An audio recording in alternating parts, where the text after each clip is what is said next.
Gulong-gulo na yung aking buhok. Sobrang lakas ng hangin.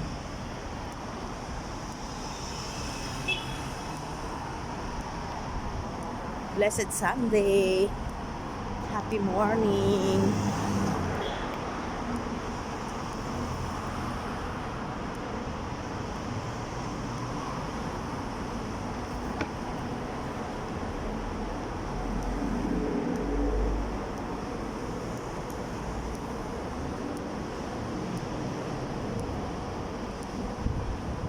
Tingnan natin muna ang view sa lagoon.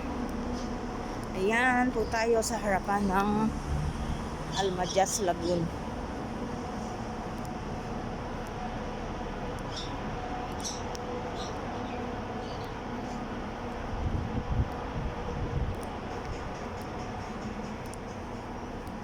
Nagpapakita na, nagpaparamdam na si Winter. Okay na siya. Hindi pa naman masyadong malamig, pero okay na. Masarap na maglakad. Actually, last week naglakad din ako. Okay naman.